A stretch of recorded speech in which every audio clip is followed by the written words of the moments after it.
di podcast of Sang Timur. Jadi perkenalan dulu kali ya, Iya, betul banget. Jadi nama aku Teresa Divina dari kelas 8C. Nama aku Teresa Dian dari kelas 8A. Nah, kalian di sini boleh panggil kita apa aja, tapi kalau bingung, mending panggil kita, aku panggil Divina. Aku panggil Dian. Oke, karena nama kita sama nih kebetulan. Kebetulan. Oke.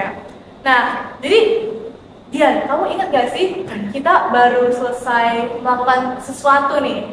Iya, bener. Aku ingat kita habis selesai PTS dan habis menerima rapot. Bener banget guys, kita habis selesai melaksanakan PTS dan juga beberapa hari lalu kita udah menerima rapot ya. Jadi kalau kamu sendiri Dian, gimana nih perasaan kamu setelah menuntaskan PTS terus menerima rapot buat lihat hasilnya? Jujur sebenarnya senang karena lumayan banyak yang bagus. Tapi beberapa ya adalah kesalahan-kesalahan dikit dan kurang memuaskan. Ya. Tapi bersyukur banget karena lancar lah selama Ya. ngerjain PTS itu dan karena rapot yang bagus. Jadi ya barang-barang itu lah. Real banget sih. Ya, dan aku juga rapotnya oke lah, standar. Kalau kalian sendiri gimana nih teman-teman? Kalian bisa banget loh sharing di kolom komentar. Betul banget. Kalau misalnya mau sharing-sharing atau mau berbagi pengalaman atau mungkin kalian ingin memberikan ide-ide untuk podcast ini bisa di kolom komentar ya. Nah, tapi Dian, kalau kita mau terima apa tuh biasanya ada feeling deg-degan gitu nggak sih? Nervous kayak aduh gimana nih nanti rapot Iya, aku nilainya gimana nih? bener. Biasanya kalian suka overthinking gitu nggak sih sehari sebelum menerima rapot? Karena jujur kita iya Banget. banget. Soalnya meskipun kadang kayak kita tahu nih beberapa nilai ulangan harian kita, oh bagus. Cuma kan kadang guru tuh ada penilaian tersendiri Nah, itu dan dia kayak guys. susah diprediksi, makanya kayak Deg-degan banget kalau nervous, misalnya nervous. mau menerima rapot itu. Ya, aduh deg-degan banget nih guys. Kalian pokoknya gimana ya, aduh ada perasaan amburadul gitu ya kan. Karena kalau kita tuh kayak paling takut sama remet sebenarnya atau nilai merah. Aduh itu Iya kan, pokoknya tapi kalian sadar gak sih kalau kita tuh kayaknya takut banget gitu ya remet. iya Kayak remet adalah hal yang sangat mengerikan gitu, karena benar. beberapa hari lalu ya aku baru aja penilaian dan jujur itu bukan nilai terbaik aku karena aku dapat nilai 6. Jadi maksudnya emang ya aku terbiasa dapat nilai 7, dapat nilai 8, pokoknya di atas KKTP ya. Iya. Tapi begitu dapat nilai 6 di bawah KKTP langsung kayak shock banget, kayak hah serius nih aku dapat nilai 6 karena tidak menyangka guys, karena emang ternyata dapat nilai remet tuh seaneh itu rasanya. Jadi bener amburadul perasaan kayak hah serius nih begini. Padahal kan kayak kita udah belajar gitu. Terus pas kerja juga bisa ini bisa lah. Meskipun susah tapi pasti di atas KKTP bisa. Ternyata pas udah dibagiin nilai gue juga anjlok. Tapi kamu pernah gak sih ngalamin gitu kan? Kayak jujur lumayan sering deh kayaknya.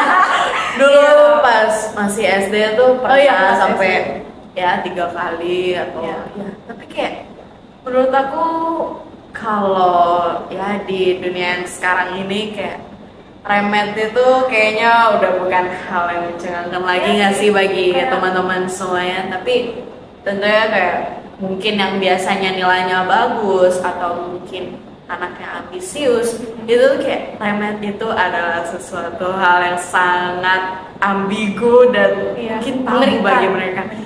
Seakan-akan dunia mau kiamat gitu ya. Bener banget. Kayak besok dunia berakhir nih.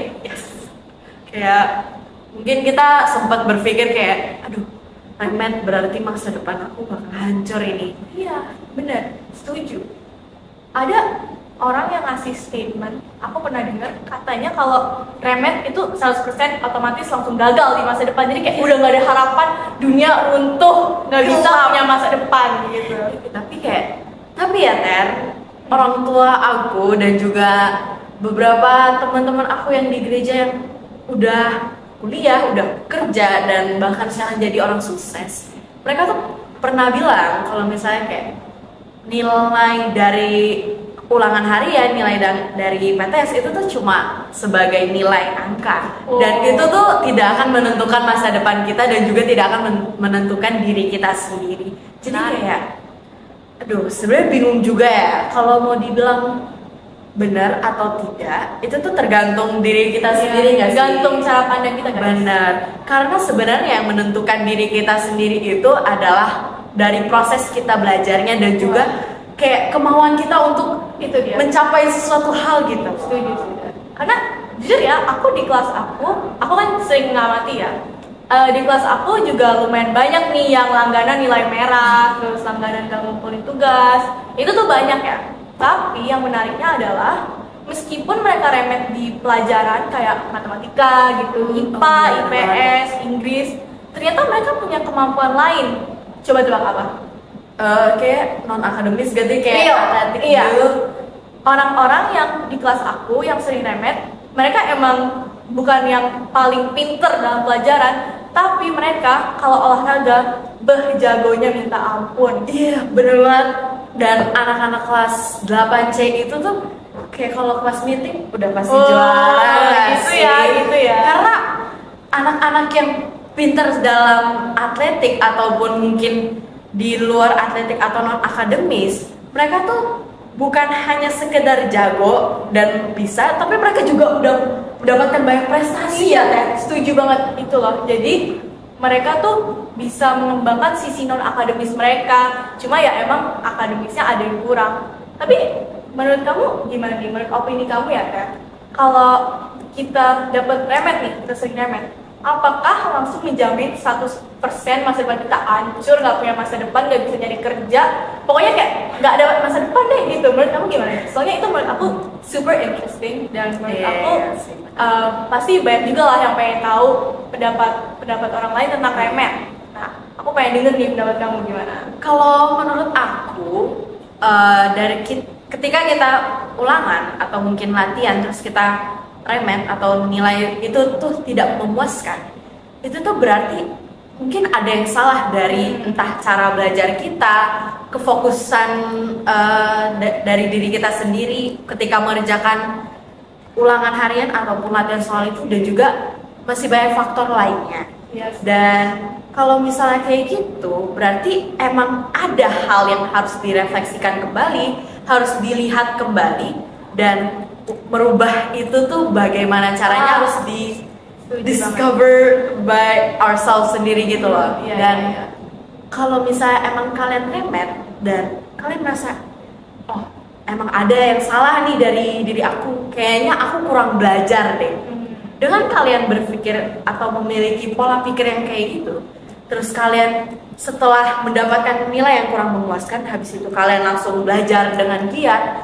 langsung mereka ulang kembali apa yang kita pelajari untuk tema-tema dan juga mata pelajaran yang kurang, itu akan membuat proses dimana mungkin diri kita sendiri gak bakal sadar ya kalau misalnya kita tuh berproses, dan justru itu yang bikin kita sangat berubah, dan kemungkinan besar setelah kita mendapatkan remet itu tuh kita juga bisa mendapatkan hasil yang lebih baik, walaupun tidak langsung. Misalnya kalian di bawah KKTP terus kalian langsung mendapatkan nilai 100 itu kan sedikit mustahil ya, karena itu semua tuh butuh berproses, dan seperti kayak kita melewati anak tangga aja, maksudnya kan perlahan-perlahan tapi kan ujung-ujungnya sampai kan ke atas. Kalau misalnya dari bawah langsung sampai ke atas, itu kan butuh effort yang sangat besar, capek banget, betul. Nah, itu yang bikin kita capek kalau misalnya kita mencoba memaksakan sesuatu yang tidak bisa kita dengerin, paksakan atau mungkin kita usahakan. Gitu sih menurut aku ya. Dan sih pendapatnya pengalaman pribadi nih kayaknya. Waduh, bener juga. Pengalaman pribadi ya. Kalau menurut kamu gimana sih? Oke, kalau menurut aku tentang remet ya, kalau kita dapat remet di suatu mata pelajaran, misalnya matematika nih, dan kita berpikir, wah kok gini sih, kayaknya aku bodoh banget ya.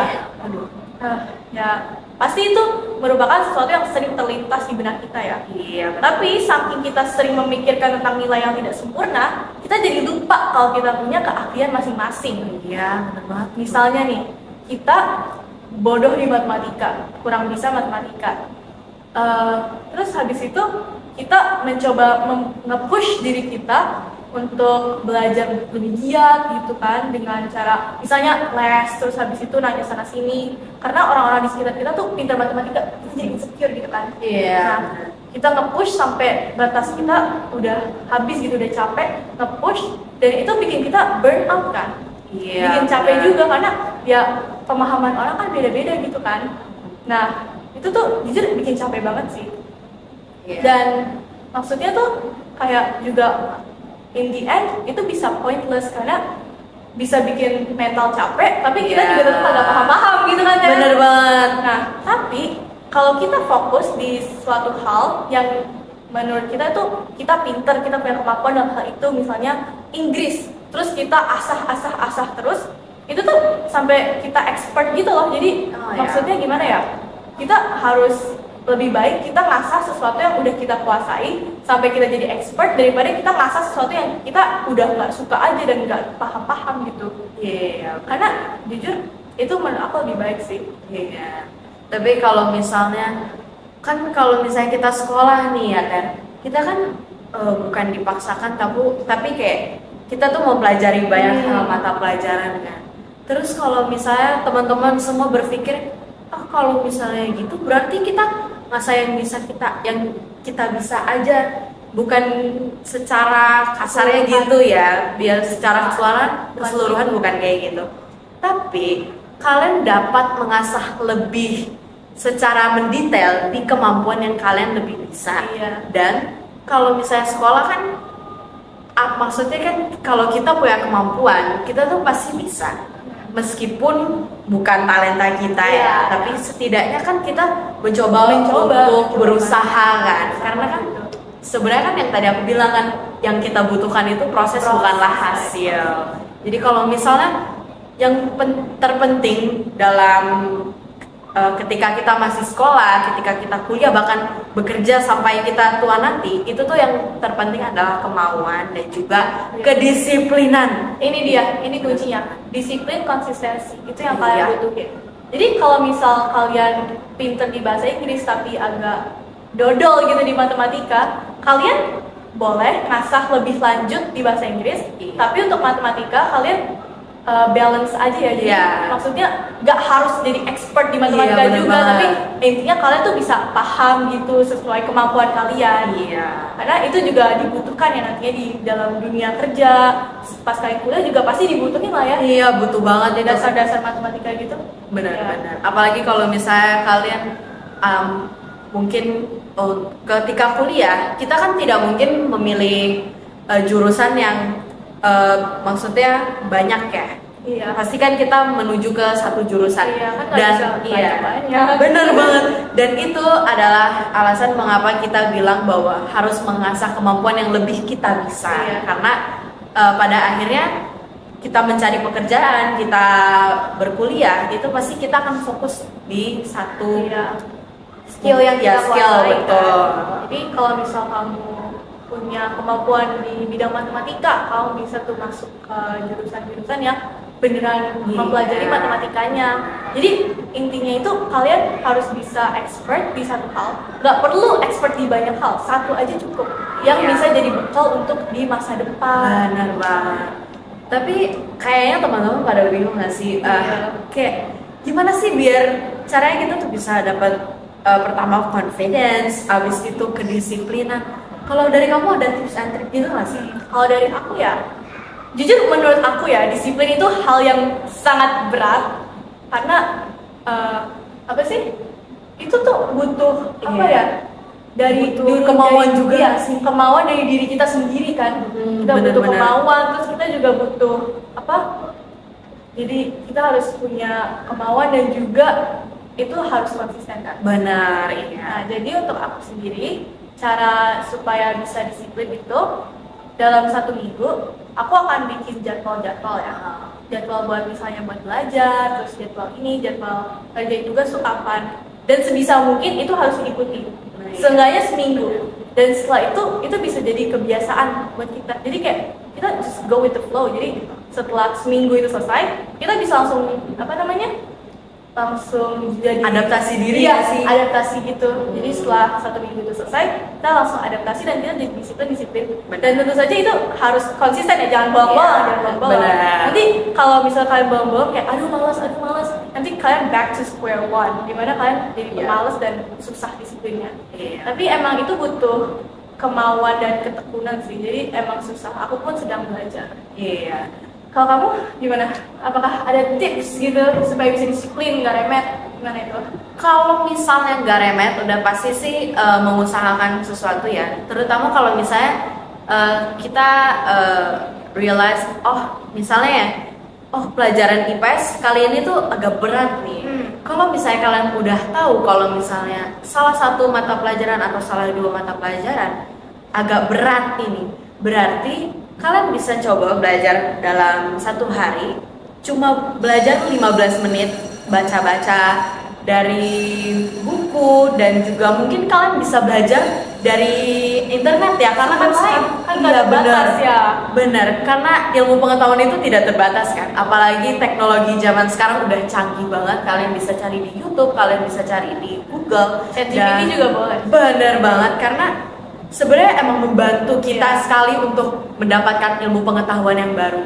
Dan cara belajar 1 hari cuma 15 menit sampai 20 menit itu tuh bakal sangat membantu, apalagi kalau kalian melakukan dengan konsisten. Jadi kayak setiap hari 15 menit, misalnya pelajaran IPS, terus besoknya kalian ada pelajaran yang agak susah juga, misalnya bahasa Inggris, berarti hari keduanya kalian belajar 15 menit lagi bahasa Inggris, dan itu tuh akan terus berulang dan bikin jadi rutinitas. Ya bener banget, dan itu jadi membuat suatu pola hidup kita yang baru, lebih disiplin dan juga lebih konsisten. Ya, dan satu lagi sadar diri nih. Iya nih, aduh harus sadar sadar akan tanggung jawab kita masing-masing. Karena aku yakin teman-teman semua itu tuh maksudnya tidak hanya mengejar dalam sekolah, pasti teman-teman ada kegiatan, seperti kegiatan mungkin kalian ikut kegiatan, bener banget ya, olahraga itu paling olahraga,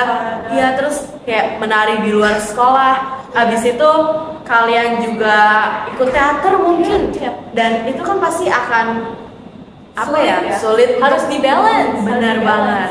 Maka dari itu jika kalian kayak kalau misalnya jadwalnya lumayan padat nih, terus kalau misalnya udah deket-deket ujian, mending belajar itu tuh jangan sistem kabut semalam. Sangat tidak direkomendasikan, karena itu bikin otak kita juga capek ya, karena harus mengonsumsi informasi yang banyak dalam waktu singkat. Benar banget.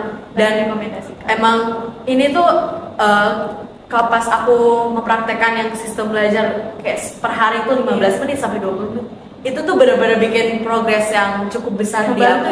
Benar-benar membantu. Kayaknya aku harus coba deh guys.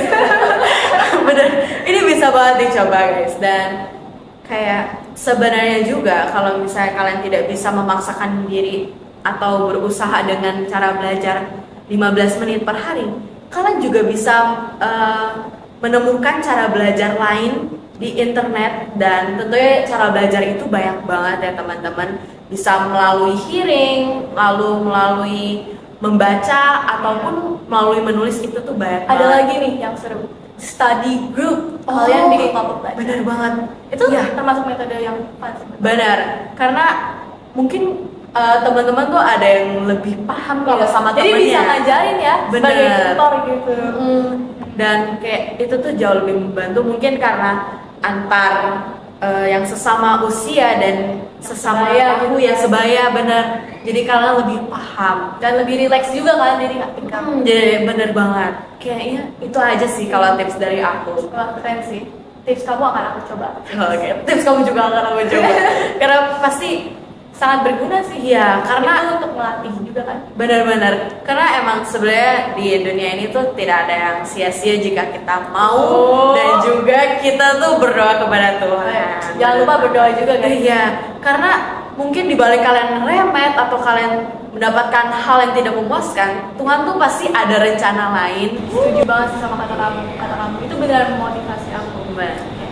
Nah, jadi kalau ada teman-teman yang mungkin merasa kesulitan gitu ya tentang pelajaran atau tentang rutinitas hidupnya yang mungkin masih kurang disiplin, boleh banget coba tanya ke siapa aja, boleh sih, ke internet juga bisa. Iya, Terus setelah benar. dengerin podcast kita mau tanya ke teman-teman, tanya ke guru juga oke banget, bisa banget.